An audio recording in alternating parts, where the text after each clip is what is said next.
She had the clearest footage of Kennedy's assassination, and then she was never seen again. For decades, the official story was simple. A woman in a brown coat and a distinctive Russian-style headdress, the Babushka Lady, stood on the grassy knoll in Dealey Plaza on November 22, 1963, filming the presidential motorcade. She captured footage that may have shown details no other camera recorded. Then she walked away. No one ever identified her. No film ever surfaced. The government's position: she was a bystander, nothing more. Case closed, except the numbers don't add up. Let's start with what we know she had. At least 40 witnesses reported seeing a woman matching her description filming the motorcade. Multiple observers placed her in a specific location, between the book depository and the grassy knoll, with a camera raised. In 1967, a film analyst named Richard Sprague examined photographs from that day and identified what he believed was her camera catching light. The implication was stark. She'd been positioned to film what the official camera angles missed. The Warren Commission spent 10 months investigating the assassination.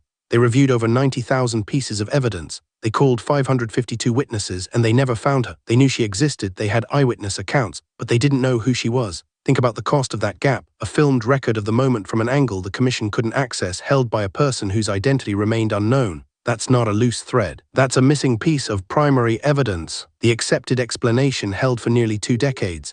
She was a foreign tourist, possibly Eastern European, hence the name Babushka, Russian for grandmother. She filmed for personal reasons. The footage was damaged, lost, or simply never developed. She returned home or moved on with her life, unaware of what she'd captured. No conspiracy, no cover-up. Just an ordinary person in the wrong place at the right time whose evidence evaporated. But here's what doesn't fit. The Secret Service received multiple leads in 1963 and 1964 identifying her.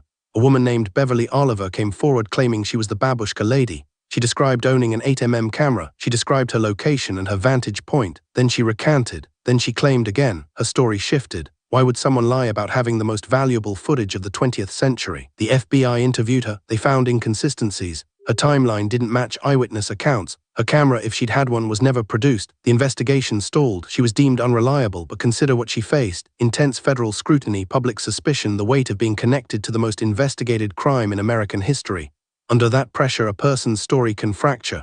Truth and fear become hard to separate. Then in 1970, another woman surfaced, a widow in Maryland. She claimed her late husband had been the Babushka Lady. She said he'd filmed the motorcade and afterward decided to destroy the film.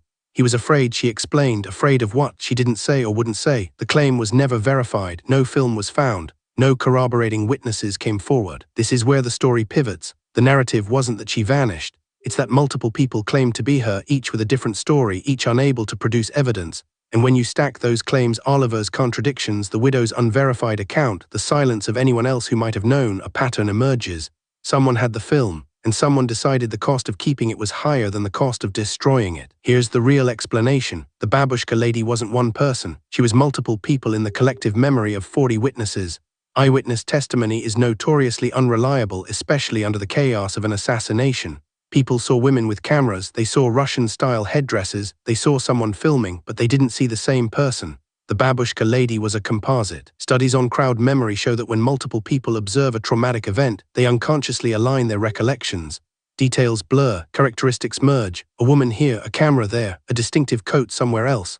Add a Russian-sounding nickname and you've created a phantom. Someone who never existed as a unified person, but whose legend became more real than the scattered facts. But the film, if it existed, was real. Beverly Oliver's camera was real. Someone shot footage from that angle, and whoever held it made a choice. They weighed the value of having evidence against the risk of being entangled in the most scrutinized crime investigation in history. They chose erasure. They chose silence. Under that pressure, it was a rational decision. What we're left with is an absence, not a person but a gap in the record. The Babushka Lady didn't vanish because she was hunted or silenced. She vanished because the evidence she supposedly carried was destroyed by someone who understood the cost of holding it.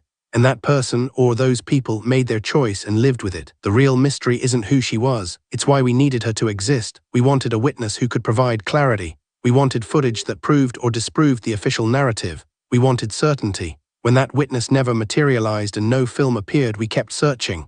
And in that search, we built her into something larger than the evidence supported. This is how historical mysteries persist, not because the truth is hidden, but because we project our need for answers onto the gaps.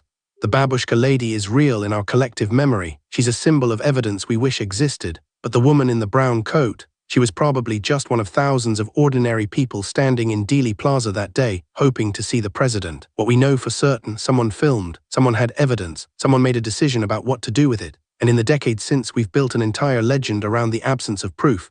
The Babushka Lady's disappearance wasn't a cover-up. It was the consequence of a choice made by a person facing pressure we can barely imagine. She vanished because she or they decided that remaining visible cost too much. The lesson here is about evidence, memory, and the stories we build when the facts run out. We may never know who the Babushka Lady was because she was probably several people, compressed by trauma and time into a single name. But her legend teaches us something crucial. The absence of evidence isn't always evidence of a cover-up.